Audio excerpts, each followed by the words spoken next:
Rebellious Studio presents the Mind Body Podcast with your host, Maria Angelova. Hi, Rebels. Welcome to the Mind Body Podcast, your rebellious podcast with me, your host, Maria, where it is all about a strong body, calm mind, healing, and fully living. It is my pleasure to welcome today with us Simmi Chopra, an Ayurvedic practitioner all the way from New York City. How are you doing, Simmi, today?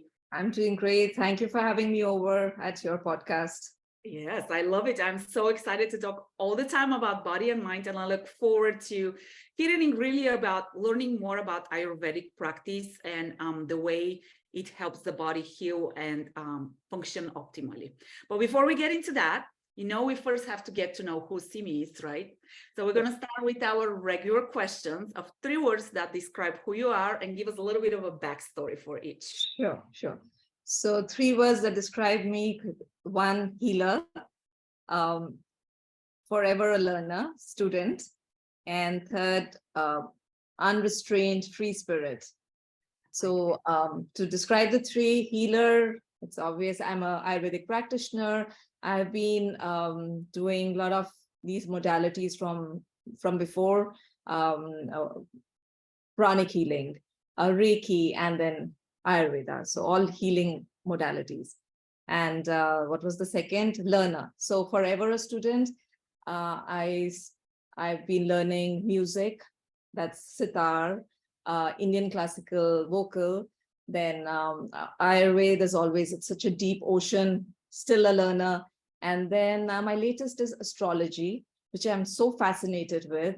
And then I'm doing a little bit painting. So I'm like doing a lot of learning. I love learning. And then unrestrained free spirit. So you can't really, you can't box me in a place. So I like to, so one major example is where I was,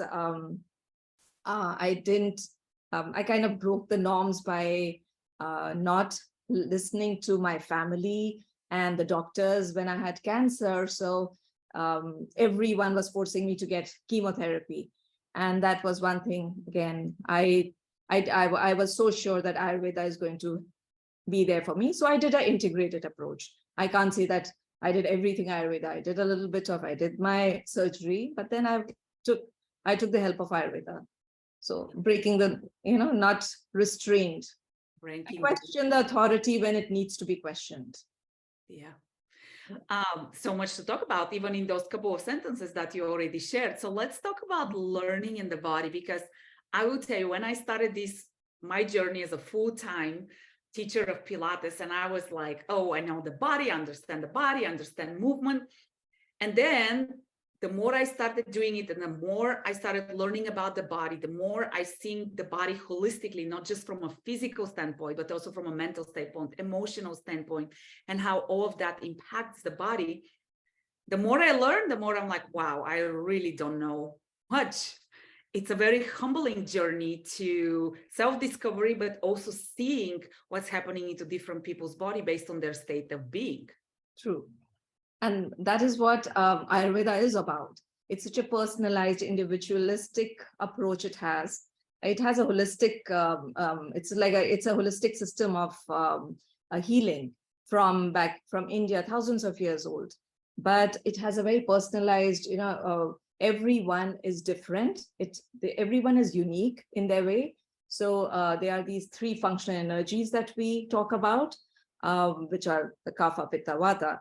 So these are the functional energies that define us.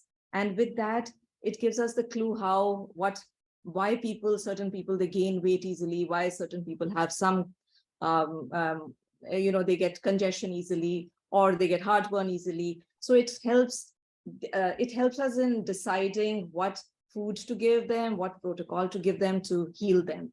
So yeah, it's a very individualized approach. So which is what you were talking about. Yeah. So tell about, to the listeners who don't know what you're referring to when you mentioned the 3 categories, give us a little bit of background of what does that mean. So You look at an individuals, what are the things that you look and evaluate to know which category a person falls, and give us a little bit about each category. Okay. So in Ayurveda, there are these 3 functional energies, which is kapha, pitta, and vata. So kapha is the energy of structure. It is a heavy energy, which creates all the cells, tissues, the mucus lining, that all is dependent on this kapha energy. It is the heavy energy. And then is the pitta energy, which is the transformational energy, which is anything that is transforming in our body, any digestion, hormones, eyesight, anything that there's a chemical reaction is governed by the pitta energy. And then the last is vata, which is the most important energy. It's the movement energy, anything that moves in our body, our thoughts, the blood moving, the food moving in our gut, all that is due to the vata energy. So what needs to be done is there should be a balance in the energies. Whenever these energies go out of balance is when we have a health issue. And the reason why we have an imbalance is because we are not living in a secluded environment. We are exposed to a lot of things: environment, the food, the water, the breath, perception, what we are taking in. All that needs to be we have to be mindful of what we are taking in, and it all depends on, it correlates back to what our doshas are. So each of us have all the three doshas, all the three energies, but in different proportions we have. That's why we are so unique. We are different from each other. Yeah. And you mentioned our environment. I'm reading a very interesting book. I don't know if you have heard it. It's called The Biology of Belief. And kind of talks about the impact of our environment on our cells, right? The cells are the building blocks of everything in our body, and how our environment, all of the elements that you mentioned, how they impact ultimately our health, which is exactly what you're talking about. Yes. Let's talk about some practical tips. I mean, you have people with different dominances, yes, but you also have generically, I would envision the standard pillars of self-care, yes, that apply regardless of what kind of energy is your dominant energy. Give us a little bit of tips and tricks of what we can do to maintain optimal health, sure, based on Ayurvedic practice. Sure. So one biggest thing, the easiest thing what we can do to maintain our health is to keep our digestive strength strong. So in Ayurveda, we call it Agni. Agni is, the literal translation is fire, digestive fire. So you can imagine like a pilot lamp sitting in your gut. It's just a visual imagination if you want. So you have to keep your digestive strength really strong. Whenever your digestion is not working optimum, you end up not digesting food. So when people say that it's important what you eat, actually it's more important what you can digest. We can eat the best food, organic, everything is perfect, but if you're not able to digest properly. So one thing what we all can do is keep that digestive fire strong. So, and how we can do that is by, of course, there are a few things which is very general, which I think everyone knows now, is cut down on white sugar, white flour, sodas. Now, another thing is anything cold water, smoothies, raw those salads, raw salads, all those spinach, kale smoothies, all those should be avoided, because what that does is it kind of extinguishes your fire. Just imagine yourself pouring cold water on a small fire. It's going to get extinguished. That's what happens in our gut. So drink warm water. That's going to increase your digestive strength. Put a little pinch of dried ginger powder. So that will increase your digestion as well as remove toxins from your gut. So these few things, add a bit of spices, like good spices. Not spices doesn't mean red chili powder. Spices as in cumin, coriander, fennel. So there's this tea which I usually recommend my clients. Just make a tea out of these cumin, coriander, fennel seeds, boil them in water and sip it throughout the day, or the first thing in the morning. If you do it, a lot of your digestive problems go away. So, when your digestion is optimum, your tissues are going to get, the proper nourishment. Yeah. And you are going to be healthy. Yeah. And, when I think of that little fire, what I'm thinking is, yes, metabolism, right? We want that metabolism, especially as we age, we want that metabolism to keep going. Yes. So let me ask you, for example, like I like my water warm, and actually my family makes fun of me because actually I warm up my water just a little bit before I drink it. And they're like, who does that, mom? And I'm like, I don't know. It just feels soothing, you know, it feels like good first thing in the morning to get that warmth in. And I put a little bit of lemon, or I was going to say balsamic vinegar, not balsamic vinegar, apple cider vinegar. Do you have any thoughts on that to start the day, or is it better to start with the tea? No, I mean, tea is great, but even warm water, starting your day with warm water is very good. And lemon also cuts all the, grime, slime, whatever you can say, sitting inside your gut throughout the night. It's kind of digesting it, but it can still be there. So yeah, lemon water is great. And what else you asked for vinegar, right? So apple cider vinegar. What's your thought on apple cider vinegar? So in Ayurveda, we usually do not recommend vinegar because it depends especially people who have a lot of heat in their body. So then we would recommend not to have vinegar because it's sour tasting. It's going to aggravate people with skin problems. Again, we would tell them not to have, but otherwise warm is great. Warm expands and cold constricts. So you kind of flush away all your toxins in the morning. So that's great what you do. I love it. That it's always reaffirming when you hear that, like, yay, thumbs up. Yes, you're doing the right thing. All right. Do you have another tip you want to share with us? Yeah, so these days, another thing that I'm noticing is people are popping those probiotic pills. Everyone is thinking that that's going to help them build the digestion. What we can do at home is just drink buttermilk, homemade buttermilk, not the store-bought buttermilk, and which is basically taking 2 tablespoons of yogurt, churn it with water, and put some salt and cumin powder. That is the best probiotic. If you start having it, that is what buttermilk is. You can make your own. Okay. Yeah, you can make your own just with yogurt, 2 tablespoons of yogurt, churn it with water. When you churn, that whole consistency changes, and that's an amazing probiotic. So and you said put what spice did you say to put inside? You can put a little bit of pinch of cumin powder and pink Himalayan salt. So it's very interesting because I'm Bulgarian and we have a drink that's very traditional. It's called ayran. If anybody Turkish is listening, they're probably like, that's Turkish. But it's the exact same thing. It's yogurt and water and salt. And we drink that. But I never thought about, well, I guess yogurt, yes, it has the probiotics, right? It makes sense. But I've never thought about it that way. But so because in Ayurveda, yogurt, yes, it has this cool, when we eat, it's nice and cooling. But when it digests, it transforms into a little warm and slimy nature. So people, again, with skin problems are going to have problems. So that's why when we do buttermilk, same yogurt, but we churn it, the consistency changes, and it's good for everyone. Okay. So I work with, I would say, a general population of women, 45 plus. And a lot of ladies complain from, where I'm going with that, right? Hot flashes. So when I'm thinking of that fire, and I'm guessing if anybody, with hot flashes is listening, they're like, I really do not need any more fire. Any tips or tricks for that population? True. So that fire and that heat, that hot flash is very two different things. So this is a fire for I'm just joking. Yes. Not true. But you're right. Some people may think that, okay, we don't want any more fire. We're already having hot flashes. So, but yeah.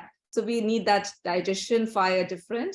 And for hot flashes in Ayurveda, it's menopause is a transition. It's supposed to be a very normal transition to another phase of life. So this phase is usually for majority of the women, it's after 40, 50 years old, right?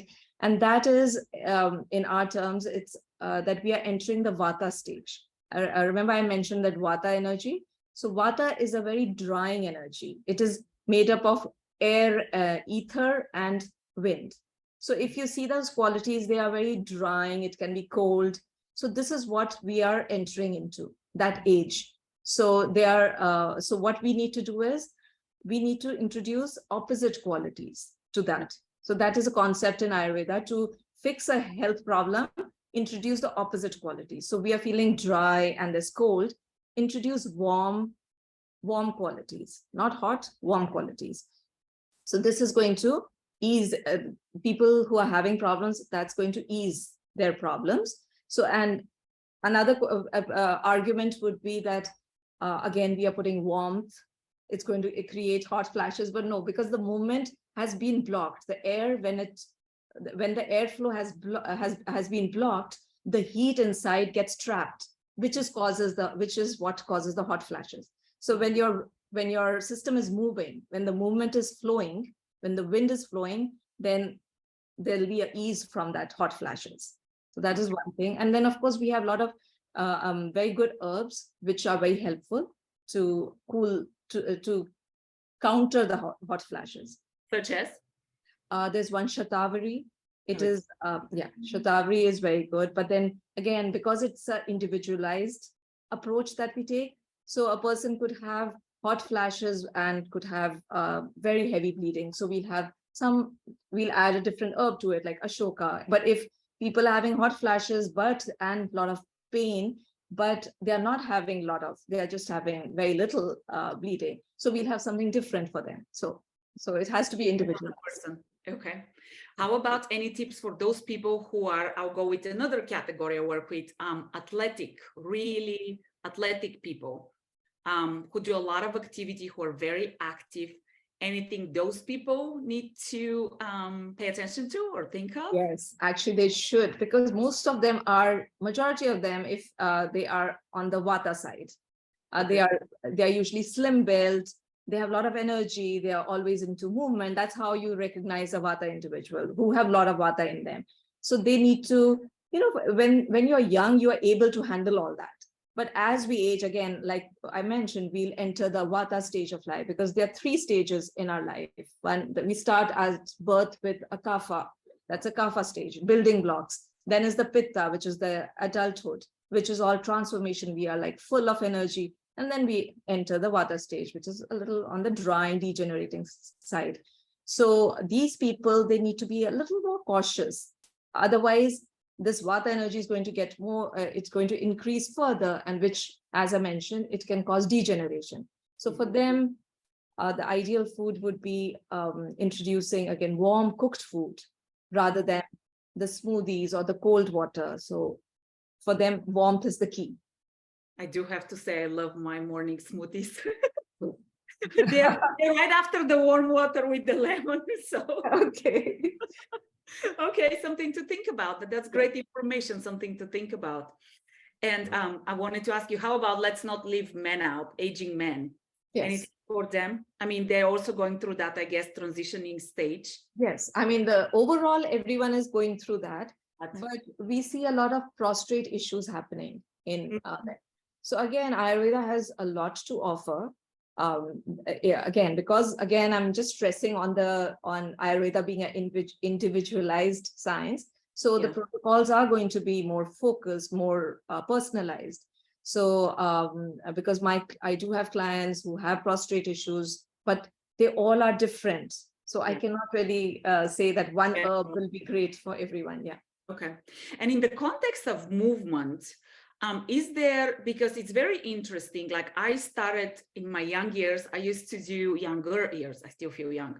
I used to do a lot of the boot camp, high impact type of classes. And I was very much, target heart rate, like intensity, drain sweat, all of that. Now my workout routine is very different. And it's more listening to my body.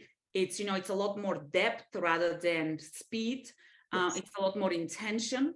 Do you have, and actually I was talking to a mentor of mine and what he's in the chiropractic world. And one thing he mentioned is that he sees people who are doing the heavy, very intense workouts, aging much faster than the ones who do like the yoga and Pilates, which actually kind of aligns to something you said earlier. Yes. I would love to hear your thoughts on that topic.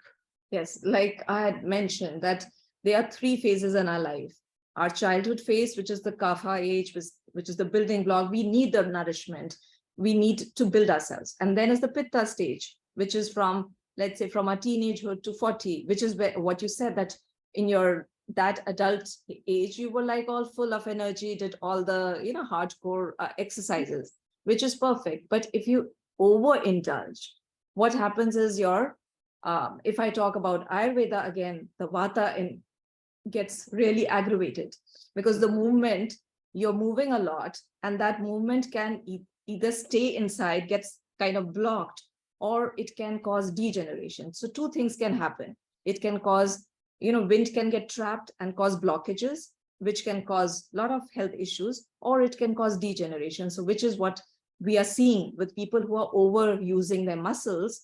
There becomes wear and tear. So in our terminology, it's the Vata energy which has become aggravated and causing the degeneration, which is sadly, that's why I said that Vata is one of the most important among the three, because if that gets affected, and it's very easy for Vata to get imbalanced, because then it creates a problem to the other energies also. So yeah, if one is off, all of them are off. The yes. proportions of all of them are off. Yeah. Any other Ayurvedic tips or tricks you want to share with us? I'm loving this. I can keep talking to you. I have so many questions. This could be a really long episode. I mean, one thing is what I see in my friends and a lot of other people is that they have kind of given up hope, especially as they are aging. They are reconciled to the idea that, okay, this is it. This is our life, that we are going to be living with aches and pains, or this is the age, deterioration, degeneration is happening, or they're living with, arthritis and all. That's part of life. That's not, there's so much more. It's how you approach anything. And there's so much help, not just Ayurveda, there's so many other modalities which we can give. So that is one thing I really would want people to really be open to suggestions, open to life. I mean, yes, we need our Western medicines. We can't do without them, but just question, just don't follow blindly.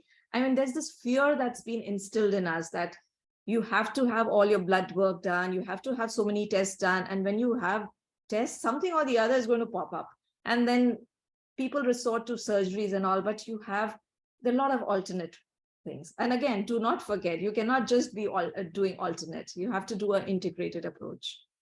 I really agree with you. And, as with the state of our healthcare system, with the state of isolation, the state of mental wellness, lack of mental wellness, it is so important for people to be proactive. And there are so many things that can be done to maintain vitality into the body. And a lot of people come, for example, to me because of pain. And they come, you can see how the pain has impacted them mentally. You can see the fear of movement because they're like, if I move, there will be pain, right? My back would hurt. And as a result, what do? They stop moving, which is like the worst thing you can do if you have pain or if you have arthritis or anything like that. And a big part of that is changing their mindset, right? Which is actually the reason why I started the podcast. It's to know that there are options and to not think, well, I'm just old, so I should just accept my life is done. No, like this is the time when your life begins. The best part of your life begins. I like that. It's true. I mean, I get frustrated and saddened when I see in my community, people are just like, okay, this is it. We can't do anything. We are aging. And, no. And just today I was working with a client who came, and it's also educating them that the results that they're seeing, we're so conditioned to see certain results. Like, unfortunately, fitness has become about weight loss. Fitness is, I say, the weight loss is the cherry on the top, and how you look is the cherry on top. But there are such humongous implications of movement. And I was so excited about her progress, and she was getting frustrated. She couldn't do an exercise. And I said, right now you're in your head. And she goes, why do you say that? I said, because I can see the fear of your eyes. She goes, yeah, I'm afraid that what if I get hurt, right? True. So she's thinking back. So I kind of took her through her journey, and I said, do you remember how wobbly your pelvis used to be when you started? Yeah. You're right. I said, have I corrected your pelvis at all today? She goes, no. And so I pushed her just a little bit, Yeah. And she left like beaming. She was like, oh, this was fun. But, you can now see the life in her. Yes. Versus when we started, it was like, I have back pain. I don't know if I can move, and I'm not in the mood to do anything. Versus, you see the life coming in people. Like, I can work in my yard. I can play with my grandkids. I can travel. Like, I can live life. I like what you said regarding two things. One is small changes rather than a huge change. That is the key. Just little by little, slowly. So we have this thing about 28 days cycle, lunar cycle. You know, if we want, a lot of my clients, you know, they'll be sleeping at 2 o'clock or something. So, and for them to sleep at the right time, which is around 10, is very difficult. So I tell them just by 15 minutes, change it. 15 minutes, do it for one lunar cycle. Your body is going to demand it. After 28 days, your body's itself going to say, okay, we need to sleep at this time. So that, and the second thing that you said, mind is so powerful. If you commit to something, if you think you can do it, your mind can do it, do a lot of things. So yeah, true.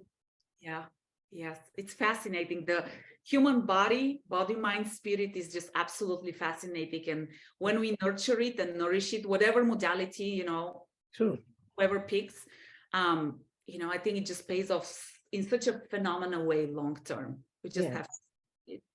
All right, Simmi, tell us a favorite quote or a piece of inspiration you want to leave us with. Sure. So my recent favorite is trauma teaches us to close our heart and armor up, and healing teaches us to open and boundary up. Yeah, and boundary. Yeah, that is, and it's so true. Yeah. Food for thought. You know, sometimes when people share their quotes, it really like, oh wow, like soak it in, like really think about it, because there is so much power to those quotes. And I was talking actually to another guest on the podcast. He said, I used to read all of those quotes, but he's like, I never really got them. And there is such power when you really like know what it talks about, and you're literally like, yeah, that is so true. This is true. I mean, these and on my Insta, there's a way you have to, I had long time back, I had written, you attract what you fear. And it's so true. That is also so true. Yes, 100%. You vibe, and the way you vibe attracts everything that happens around. Yeah. If you think positive, and these days everyone is talking about it, and it actually is true. You know, you think negative, you are fearing something, and that suddenly starts happening to you. Yeah. And, you know, I had a conversation with a friend of mine, and she said, you know, people are getting depressed because everybody's telling them they should be happy and they really are not. And I said, well, there is a difference between being truly happy and faking happiness, right? We're not taking fake and pretend that you're happy, because that's very different than being true happy. And faking it is not a healthy way to go through it, right? True. I mean, another thing about the depression has become the way our community has become. Everyone has become so isolated. When we were growing up, there was like neighborhood. There was, even now, I am sure in suburbs there is, but a lot of cities and all, people have become very lonely. And that is where we should actually work, some kind of community where, as even for the children who are growing up, when they're going to school, colleges, and not just elderly people, but even for them, they need this community. And that's why the depression, anxiety has increased. You know, that social media is not helping. TV time, you know, it's really not helping us as a society. And, you know, now you don't have to talk to people. You can just sit on your phone and be by yourself all day long. Yeah, and get upset while people post about their parties and all. All right, Simmi, what's your definition of rebellious? Okay. So rebellious is when we can recognize any injustice or any wrongdoings that's happening, any wrong information or lack of it, and then to raise a voice and doing something about it. That's, for me, that's being a rebellion. Taking action. Taking action. Recognizing it. Yes, that's what we're doing, spreading awareness around what we believe in. And I do think it's powerful because, you know, it takes to change one person's life that can become contagious down the road. Yeah. First is, I guess, the first thing is to recognize that there's some injustice, and then to do something about it. Yeah. Awareness is the first step to any kind of change, right? Yes. Yeah. Simmi, where can people find you? So I have an office space in Midtown, New York, Manhattan. I work in a practice with other acupuncturists. So and I have a website. You can contact me through there. All my information is there. It's sidhayur.com. That's SIDHAYUR.com. Okay, I will share that in the episode posting. Sure. Awesome. Well, Simmi, it has been an absolute pleasure. If you rebels have any questions, feel free to ask, though. Find Simmi. Obviously, she is awesome and she knows what she's talking about. Wishing you continued success. And you guys, I will see you tuning in next time. Thanks for listening. Can't get enough of those rebellious conversations? Do make sure you subscribe, like, and share with your friends.